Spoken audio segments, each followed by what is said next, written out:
As we look back at the biggest crashes of the 2022 Formula One season, you can expect high-speed drama and heart-stopping moments. This season had everything, from intense fights at the front of the pack to scary moments at the back. So fasten your seatbelts and come back with us as we look back at the most spectacular and memorable crashes of the year. First, Lance Stroll crashed with Latifi. Lance Stroll got a penalty for his part in a big crash with Nicholas Latifi that stopped qualifying for the Australian Grand Prix. Near the end of Q1, they got into a strange accident at the Turn 5 kink, which caused a long red flag. Stroll started qualifying late because Aston Martin had to fix his car after he wrecked it in practice 3. However, Williams driver Latifi let him through into Turn 3 anyway. But when they got out of the complex, Stroll slowed down while Latifi sped up. As Latifi went by on the inside of the track, the Aston Martin came across it and hit Williams. This broke the Williams right rear wheel and sent it spinning hard into the wall. At that point, Stroll hadn't set a qualifying time. He's been given a 3-place grid penalty that's mostly useless. He was supposed to line up 19th and not 20th because the 16th fastest Alex Albon had a grid drop for their crash in Saudi Arabia. He's also been given 2 penalty points on his license, which brings his total for the past year to 7. The stewards thought that Stroll was mostly to blame for the crash because he didn't notice that Williams was coming up behind him. Over the team radio, both drivers said that the other one was to blame. Next, Schumacher was driving around in Q2 in Jeddah when he lost the back of his Haas VF22 after riding over the curbs. The German spun hard into the wall, doing a lot of damage to his car. A statement from the FIA says that Schumacher was then taken to the circuit's medical center and then flown to the King Fahd Armed Forces Hospital for a precautionary check. But before Sunday's race, Haas confirmed on Twitter that Schumacher would not start the race. Due to the incident during qualifying today, Mick Schumacher will not take part in tomorrow's #Saudi Arabian GP, the company wrote. Later, the team tweeted, "We can confirm that Mick has been released from the hospital and has returned to his hotel." Haas also said that teammate Kevin Magnussen's car, which qualified 10th, would be the only one on the track. Reserve driver Pietro Fittipaldi, who was with the team this weekend, would not drive. The head of the Haas team, Gunther Steiner, confirmed that he talked to Schumacher after the crash. He said, "I spoke with him directly. He talked to his mom, and I talked to his mom a few times to let her know what was going on. He doesn't have any injuries that you can see. They just wanted to check on him and do some scans to make sure that the impact of the forces didn't hurt him." It's something that you think about. What could I have done better? What could I have done different? But in the end, there's also something that you have to move on from, and our goal is still Q3 and At the Miami Grand Prix, Norris was trying to get a good finish so he could get points. On lap 41, he crashed into Pierre Gasly, ending his race. Gasly's AlphaTauri was damaged when he crashed into Fernando Alonso earlier, so the Frenchman was heading back into the pits and trying to stay out of the racing line. But the way the track bent into turn 8 meant that as Norris tried to pass Gasly around the outside, Gasly went slightly in and the two cars crashed. Norris said again that it was silly to crash out of a race in that way. He told F1.com, "Someone just told me that he was on the radio saying something about retiring.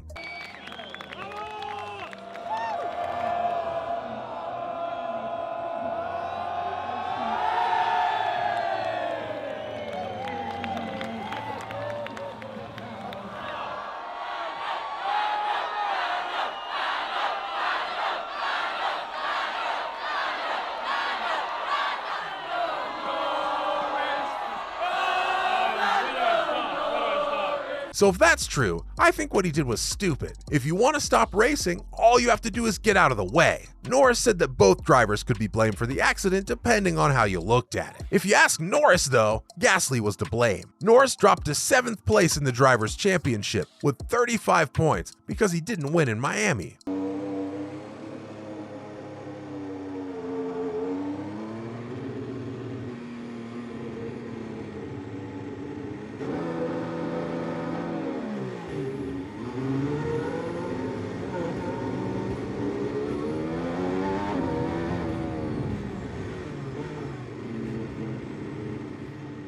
Shocked by how quick the pit stop was. Hey, we almost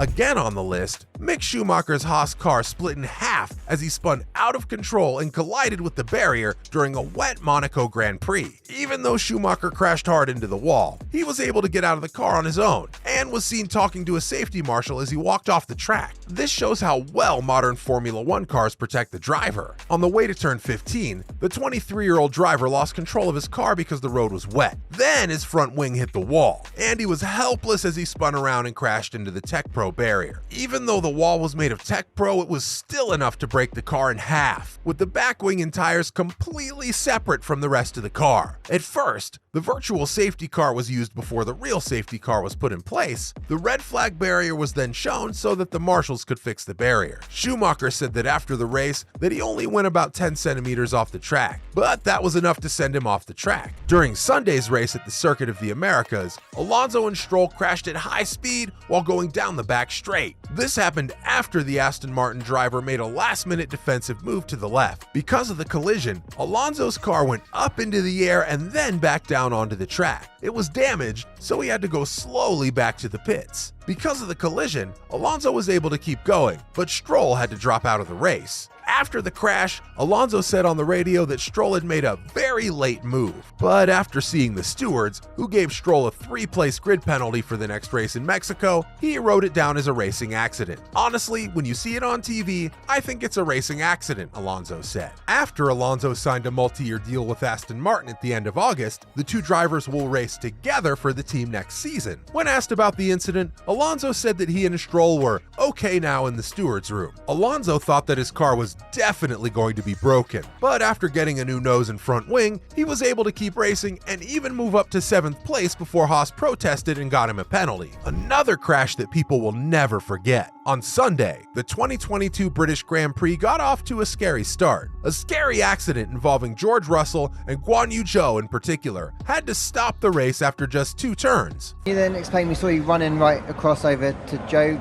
Explain what happened there, and then you had quite an exchange with Joe Barrow as well, I guess, trying to get into the race.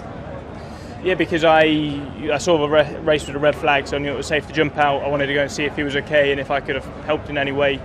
When I came back, I couldn't get the car turned on, but I don't know, there was no reason why I shouldn't have been able to, because the car was fine.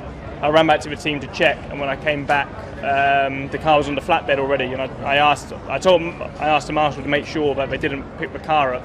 5 cars had to leave the race after the first lap because of the accident. This hadn't happened in Formula One in 5 years. Early on, Zhou's car lost control and slid upside down at about 120 miles per hour across the runoff area. The images were scary, and everyone on the corner fell silent when they saw Zhou crash into the protective barriers at full speed. He was taken out of his car safely and taken to the medical center at the track, where his health was confirmed. Alex Albon was also taken to the medical center after Sebastian Vettel hit him, and he was still awake even though the crash destroyed his car. Russell and Yuki Tsunoda were also in accidents, but they were able to walk away from their cars. Zhou's crash had to be the biggest of the season. All we have to do is wait and see what the 2023 season has in store for us.